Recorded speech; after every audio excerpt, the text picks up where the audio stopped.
the successor to the G3 was the G4, which was released in 2001.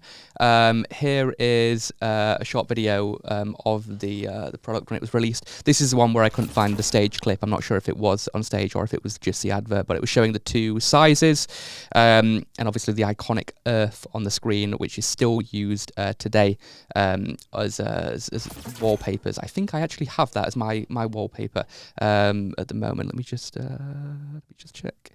We do. Well, we have another version of that picture, but that seems to be like the most popular desktop in the world, and Apple really started to kick off that iconic look. Tris, tell us a little bit about the G4. Show us the product, please, and give us your perspective.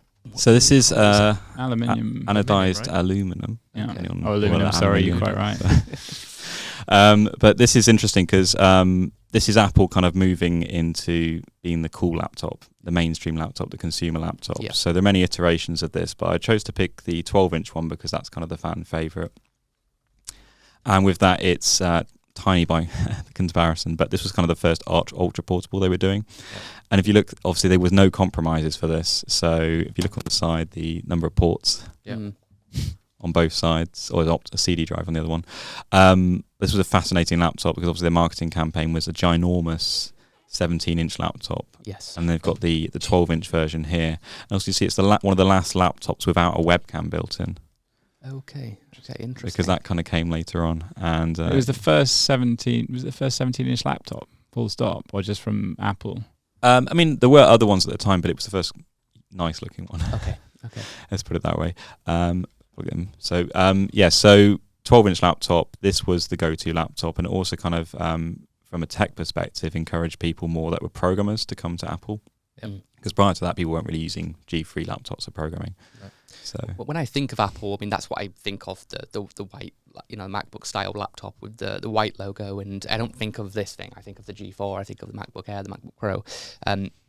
What's your take, David, when you see the product? What's your point of view? It was definitely a step into Steve Jobs. Yeah, it's got Steve Jobs written all over it, hasn't it? Absolutely, the simplicity. I think it was also a sort of bold move to start steering people to not worrying about how things work under the hood. Things from a user experience perspective should just be really simple. I don't know if this is something that was new, because I remember my first laptop didn't have it. Just the ability to put in a CD and it automatically gets sort of sucked in. I still had CD drawers. Slot loading, yeah. Yeah. So I never had that before. I wasn't sure if it was on this model or not.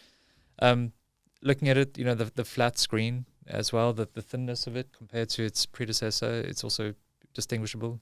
I think overall it just looks like a very nice, neat product. It still looks like it's relevant for today. It looks like a big jump, doesn't it, between the two of these, even though it's only one model different. Handful of years difference. It's not really. That's it. What's your view, Ian, on the product? There's a few interesting things about this. I think it was the first time they'd done has that got a backlit keyboard? Yes, I believe it does. Yes. Wow, really? And which you still have today, so that that was the first time they came out with that, which seems a bit excessive at times, but then there are other times when I'm very grateful for my backlit keyboard. Generally in a low lit room, or I'm in a cafe, or I'm in an airport, whatever it might be, and it's like, that's fantastic. And then similarly, the way the screen was backlit was different. I don't anyway, there were two big things that came out with this device. Interestingly, around the CD port, if you look at it, and I don't know on the G3, is there a button to eject the CD? Yeah, so this one's the G3 is tray load, but also, I mean, Apple have decided you definitely need a CD drive to start ripping discs, because the disc drives take it out. So. Yeah. Right. It's a beast. So what the design decision on also the desktops, I can't remember the name of the desktop, but the Apple desktop and that G4, to not have an eject button on the CD drive, or a separate eject button. Similarly on the floppy disk drives as well, actually physical eject that would pull it out.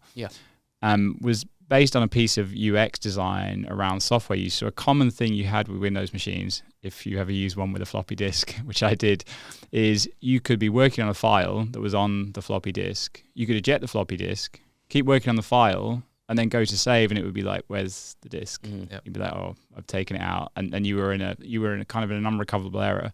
So they looked at things like this from a design point of view, and they said, "Well, don't let them put out the disk. Instead, when you do it via the UI, it then says, hey, there's this software open, it's currently using the disk, what would you like to do about it right now? So just such a nice, and the principle was, from a usability point of view, how do we just get rid of errors? Not tell people about them, not make them easy to deal with, just remove them entirely. So you can't put yourself in that situation. Yeah.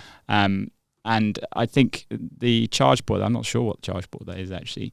So that's circular. that's just before MagSafe came into being. Yeah. Which is a great example of, we'll not make it cheaper to replace it. It would just stop you from being able to, rip out the charging part of your laptop. So to remove those problems. So very, very interesting. Interesting to see that the G3 did have an eject in it as well. So. Yeah. The advert that went alongside this product is one of Apple's most iconic, and it's showing Mini-Me from Austin Powers, and I can never remember his name, but he's a Chinese basketballer, I believe. And obviously super tall guy, in contrast to Mini-Me. And they have both models, the 12 and was it 17? 12, 15 and 17. Okay, this would have been 12 and 17, I believe, and it's showing them both on a plane, like you said, you can use it on a plane and just put it on your lap. And there's a size for everybody, I suppose, of the laptop, and quite fun, like a bit of a different Apple advert. It's not their typical white room environment, but still being different, and like. Microsoft weren't going to make an advert like that, were they? That's like pushing the status quo. But yeah, what's your thoughts, David, when you see that clip? Definitely targeting an extreme audience. Yeah, for sure. I think that's my first takeaway. Yeah, but I just remember watching that advert many years ago. I didn't understand it because I didn't know what this was at the time. Yeah. But I do remember thinking, wow, it's a cool advert, and that against these two contrast completely, and actually it was something that unified them. Yeah. Well, it really shows a size difference. I mean, literally in that respect. Ian, what's your take on the clip? It's interesting you saying that, I didn't understand them. As a software engineer, to me, the ad was like, what's the spec? So I want to know how fast it goes, which was not the point and not important. Yeah. So in the way that it counted, it really told the message, which is you can get a really nice big screen, or you can get a smaller screen on this device and just pick the one which works for you. And I think they were essentially the same spec. There might have been some variant you could choose, maybe some different things, but a lot of other laptop manufacturers, if you had the bigger one, that was the only way you could get the faster chip or the more memory. And it's like, well, no, I want the same functionality, but I just want a different form factor, which was interesting again from a design point of view. Yeah. What's your thoughts on the advert, Tris? I completely agree with you. It's no compromise, is it? If you want a small laptop, you can just chuck in your bag and you go on a plane. Yeah. You can do video editing or photos or whatever. You can take the 12-inch and also 17-inch. You can have your whole work experience with you. Yeah. So no compromises. Did they actually allow you to customize these back then? When was that? What generation was that part of? The one in front of you is from 2005, so one of the last PowerPC laptops.